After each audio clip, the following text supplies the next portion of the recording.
Welcome back to the program. Our next topic of discourse is the suspension of University of Ibadan students over an anti-fee hike protest. Now, introducing our virtual guest who join us for this conversation, I'll start with Mide Gbadegesin. I hope I got that right. A postgraduate student, Institute of African Studies of the University of Ibadan. He'd also be joined by Aduwo Ayodele, a 400 level history student from University of Ibadan. And last but not the least, the Assistant Executive Director, Corporate Accountability and Public Participation Africa, CAPPA, Zikora Ibeh, who all join us virtually this morning for this conversation. Hello, lady, and good morning, gentlemen. Welcome to the program. Good morning, sir. Good morning. Thank you. Thank you so much. Now, I'd like to start with the position of the Corporate Accountability and Public Participation Africa's position on this development. Yes, we've seen the statement online, we've read it, but coming from you, Assistant ED, why is this a case of interest, and how quick or urgent should be the actions involved? Thank you so much. I'd like to start again by saying that we condemn in entirety the suspension of this student for simply holding placards saying no to a fee hike at the University of Ibadan. This is particularly worrying because over the years we've seen a rapid commercialization of public education in this country, and not only that, we've seen a shrinking of civic space in Nigerian university and the complete stampeding of democratic rights, where students cannot even, make a statement or participate in protests without facing retributive measures by Nigerian university administrators. So we think that this is just a microcosm of something bigger that has been happening over these years, and it cannot continue to be like this. Universities are spaces for critical thinking, spaces where independent minds should be nurtured. But if a premier university like the University of Ibadan should suspend students for simply holding placards at a student meeting saying no to fee hike, then we think that there is something wrong with this country. We're not even talking about fee hikes of 10,000s of naira. We are talking about the jump from 10,000s of naira to hundreds of thousands in many cases, from 60 something or 40 something thousand to like 500,000, 600,000. This is more like an eviction notice to students saying that they can no longer, afford learning in a public university. And students are well within their right to express concerns of how this affects them. We are no strangers in Nigeria. Everybody since the past few years has been feeling the heightening cost of living in the country. So each student who, for many of the times, most of them even have to fend for themselves, to pay for their school fees, express a genuine concern about the raise in their school fees. We do not think that that should be met with the kind of victimization that has trailed the students since the past 1 year. So we think that it is shameful that UI should resort to suspending them for simply expressing their mind. That cannot be said or should be coming from such an esteemed environment. Now, Zikora, I'll come back to you in a bit because I also saw the position of CAPPA as it concerns the constitutional rights of Nigerians as enshrined in the Constitution and what it described as the use of authoritarian force against the students. The larger Nigerian society might not be new to this. In recent times, protests on the streets of Nigeria have been treated the same way. I'd like to come to you, Ayodele. It's from the position of a student. I want to find out, were you part of this protest? And what's the position of students in reaction to the suspension of their colleagues?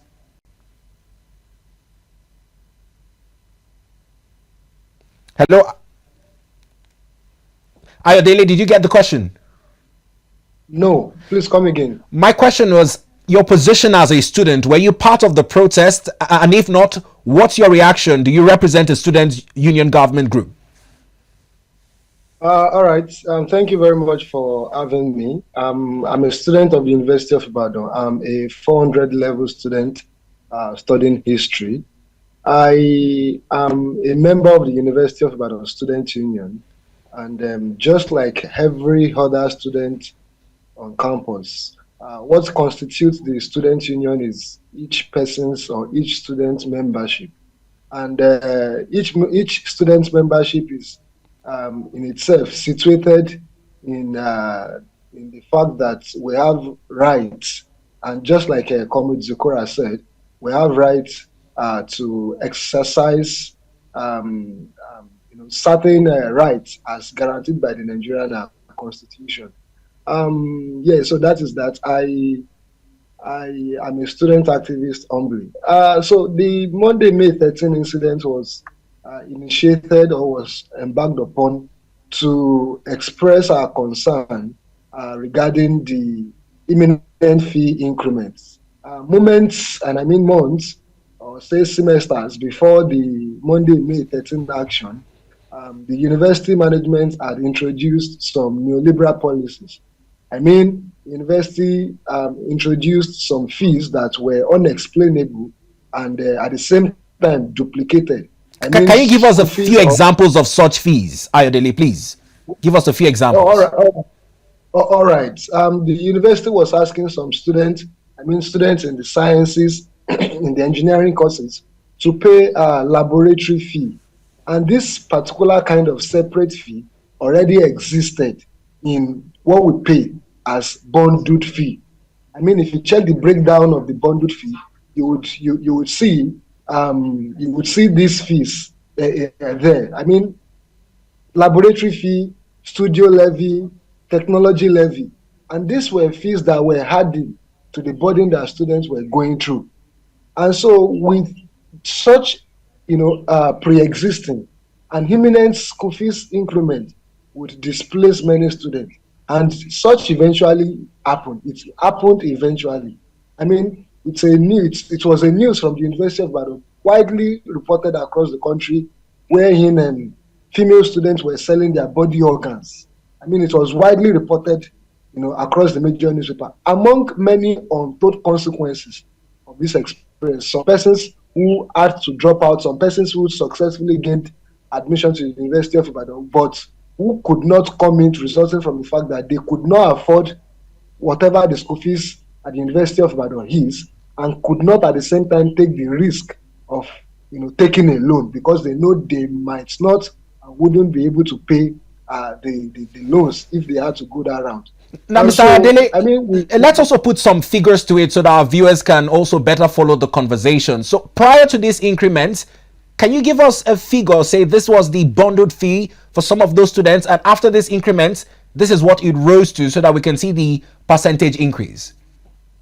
All right, thank you very much. Let me say that in UI, before the increment, students across department and faculty don't pay the same amount. But our fees were relatively around 20,000 naira. Someone like me paid about 23,000 naira as bundled fee in 100 level. And as at moment, someone in 100 level, I'm in 400 level now, but I'm saying while I was in 100 level, I paid approximately about 23,000 naira. But someone in 100 level currently is paying nothing less than 150,000 naira.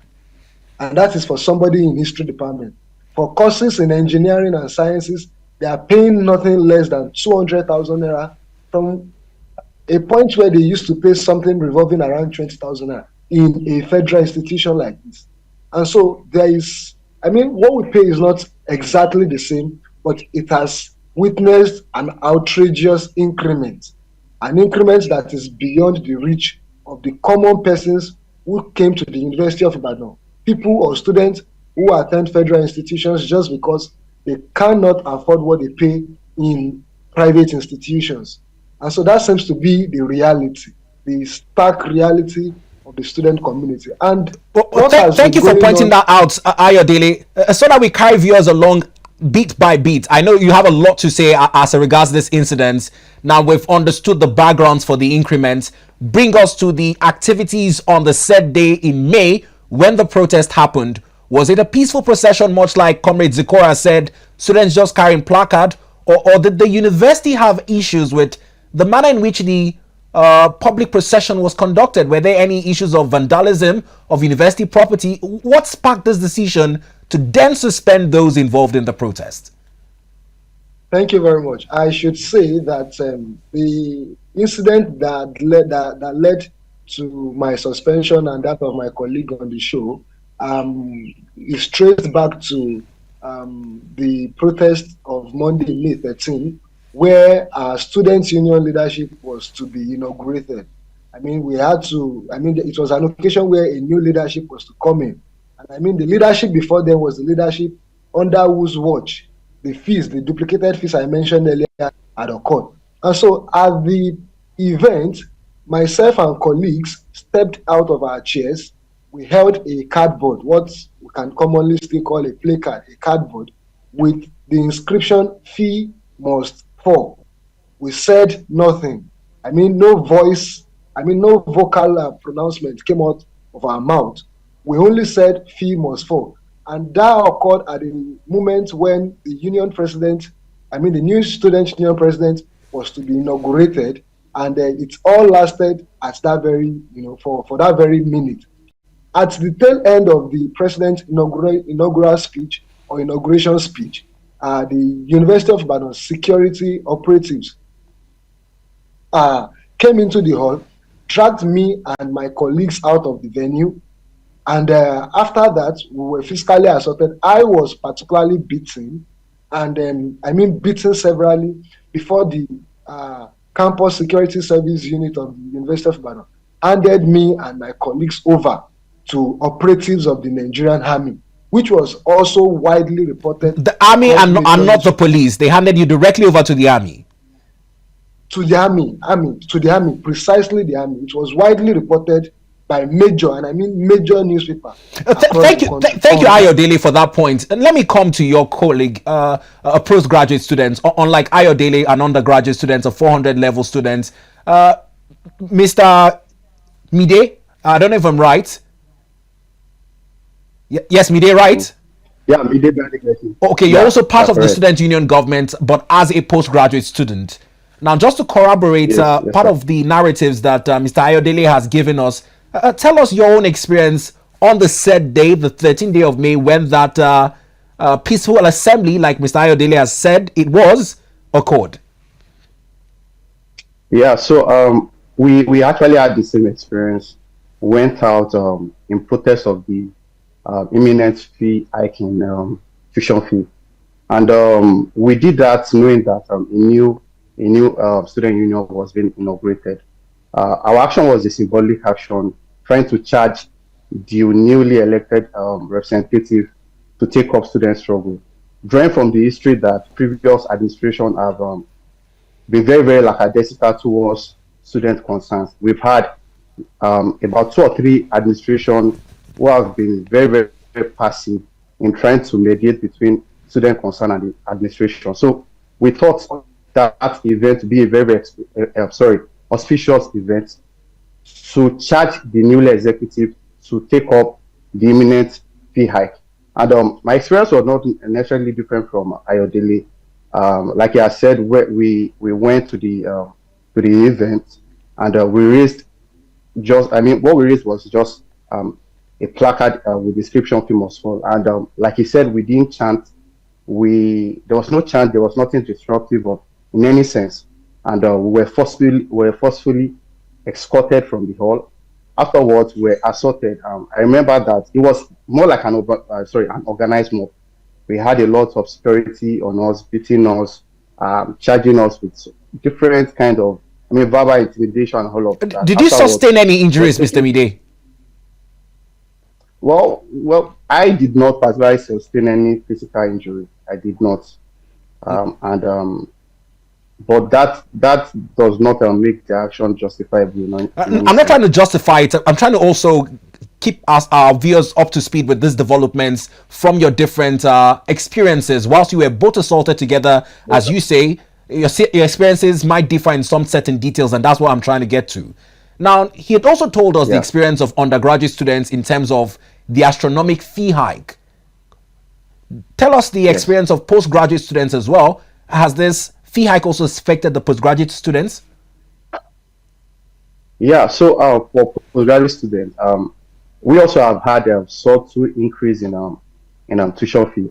However, as opposed to the undergraduate, many of all these fees are subtly introduced, and they are not as uh, outrageous as our undergraduate counterparts. We have as much as 20,000 to 30,000, 40,000 increase in school fees. And but our experience has been that whatever we are paying, even at undergraduate level and postgraduate level, there's really nothing to show for. I mean, we have very substandard and less quality education. Our hall of residents are nothing to write about. And beyond my, the increase at postgraduate level, I joined the protest because it's a student program. Sorry, In solidarity. Problem. Yes, and so being a part of the union as a postgraduate student, it is my concern also as is the concern of the undergraduate. Well, thank you, Mide. I'll come back to Comrade Zikora. Now, Comrade, we've listened to the ordeals of both students who are now suspended from the University of Ibadan. CAPPA is calling for the immediate reinstatement.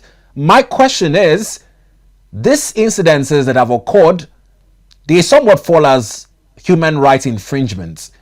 They've been handed over to the military following their arrest by the security operatives on campus.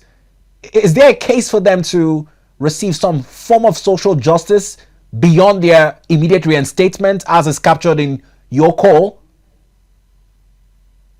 Yes, of course. And we've been working with these students for a year now, like I said, and of course, we will take their cases to forums and amplify them. Would also legally, be behind them if possible. And yes, that is something that we are currently looking at, because by every standard, their rights have been violated. As you've heard from them, they've been brutalized, victimized, and we do not think that it is fair.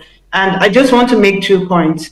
The University of Ibadan is a public university, and that is sustained directly or indirectly by public funds. So it is bound morally to uphold the right to free speech, the right to free association, and all the rights that are constitutionally guaranteed to Nigerians under our laws. So the victimization of these students doesn't hold, and we think that it is reprehensible, and they stand under any legal authority to defend themselves.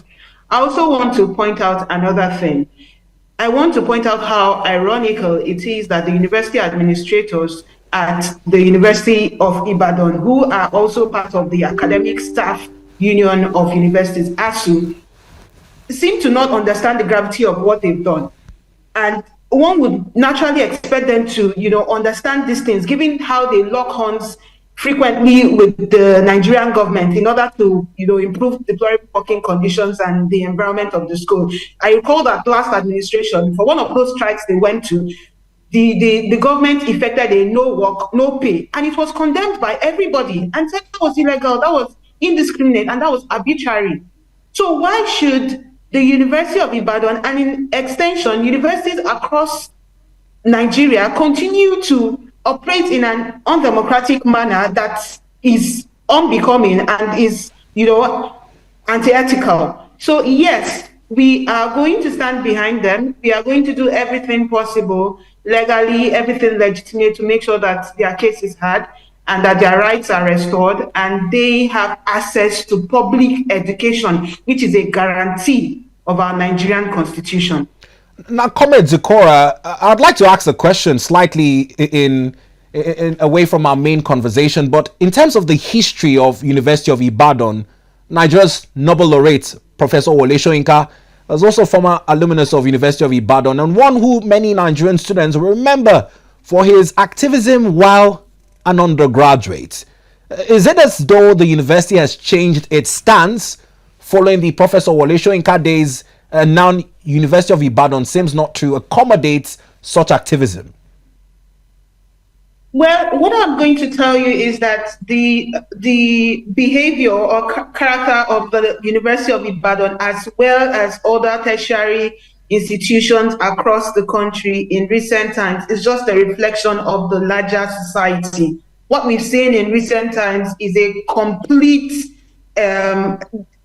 complete rejection of free speech, of the right to assemble in the Nigerian society. We've seen protesters beaten, intimidated, brutalized just for daring to speak up or to engage governance processes. So we are not surprised that this is happening in a school environment as well. But to us, it is a shameful and sad development in a university space, because if other spaces are closed for engagement, the university should stand tall as an environment that encourages critical thinking, and not, like we put it in our statement, zombies. What we have in our Nigerian universities these days is a system that does not encourage thinking at all. They just keep producing zombies who dare not speak, who dare not ask, who dare not challenge authorities. And that is why in recent times, we've also had graduates who are not able to hold their own in public or hold their head in public because they've been groomed by a system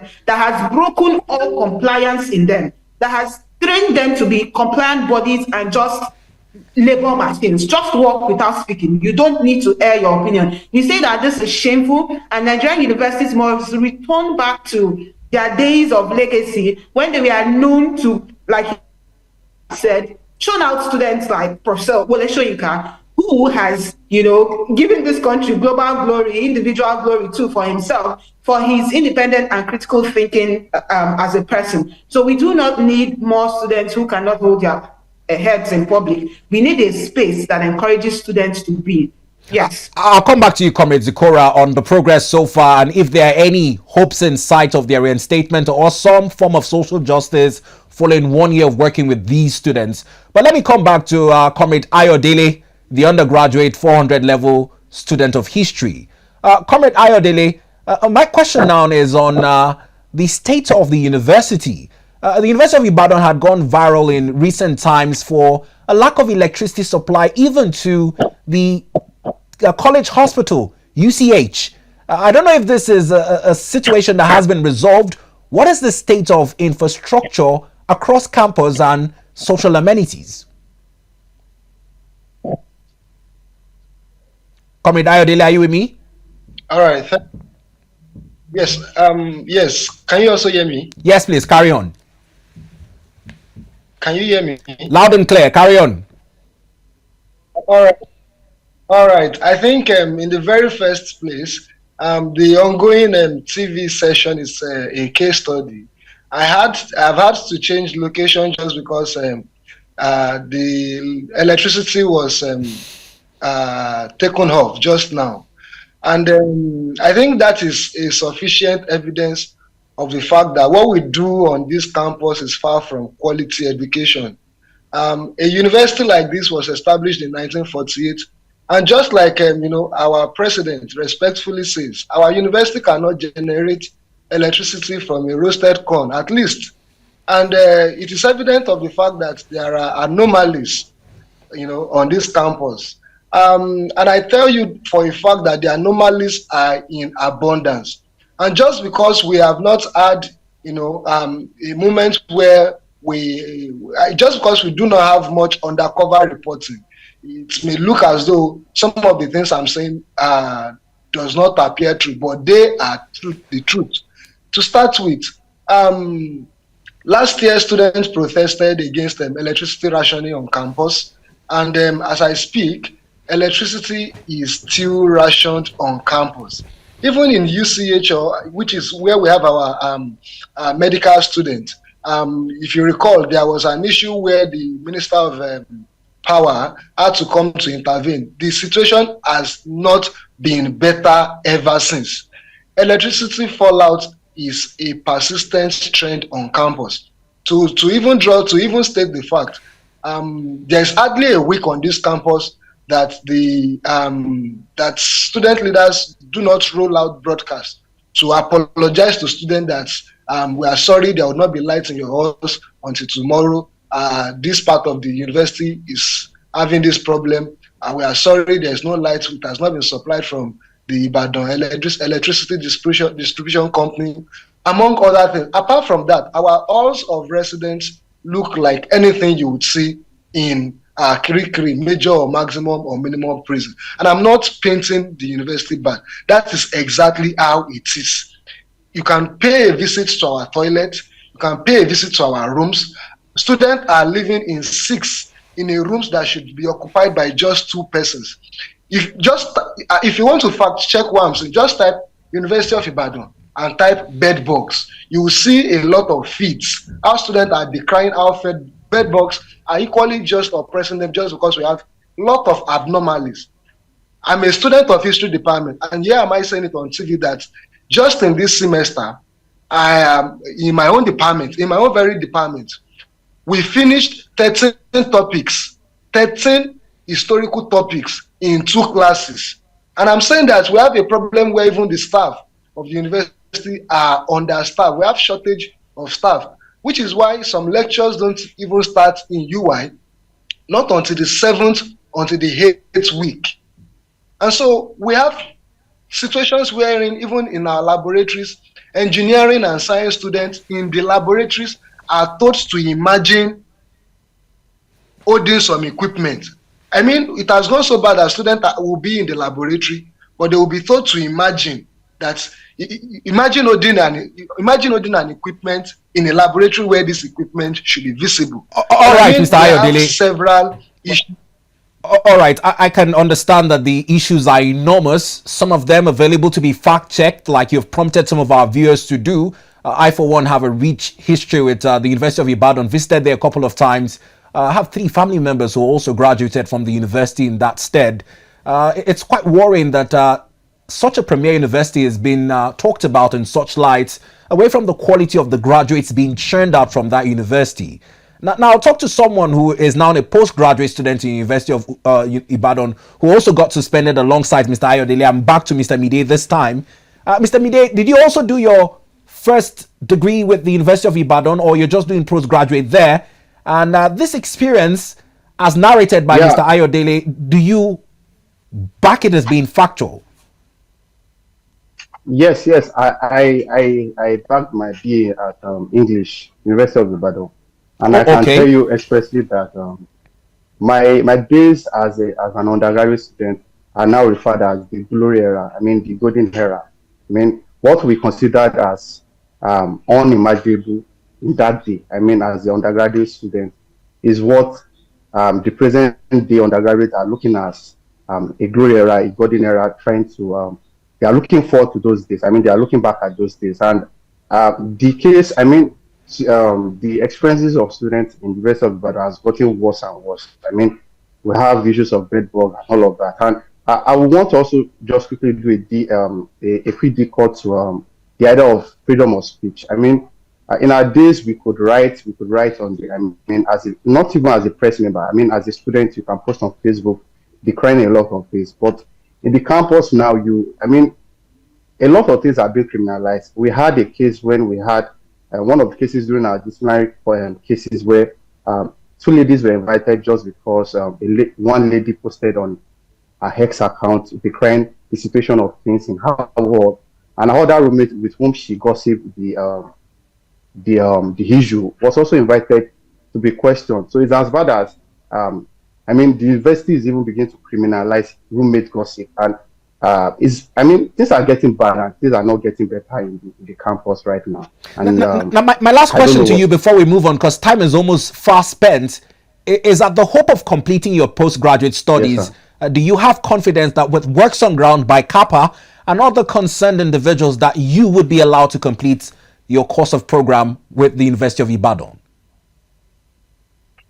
Yeah, I believe that with the support of CAPPA, with the support of every Nigerian student, with the support of the student union and every well-made in Nigeria, it is possible. I mean, we would explore every reasonable and legitimate means to get ourselves reinstated in campus. Thank you, Mr. Mide. I'll come back to you, Comrade Zikora. It almost seems as though you're the one who is championing, through your organization, calls for the reinstatement of these suspended students and hope for social justice. It's been over a year.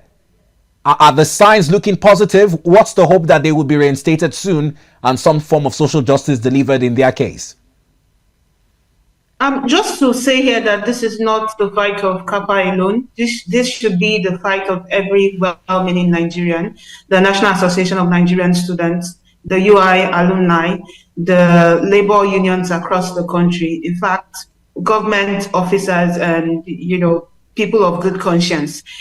Because the facts are clear. They've been made clear on this show. These students did nothing. In fact, they have stellar records and have contributed immensely to the improvement of their university environment. So yes, as much as CAPPA has thrown its weight behind their case since the last 1 year, we've been monitoring it, we've been following it ever since the simply raised placard for saying no to fee hike, and it has gotten to this particular end. We'll continue to explore all avenues, work with everybody concerned to see that these students are reinstated.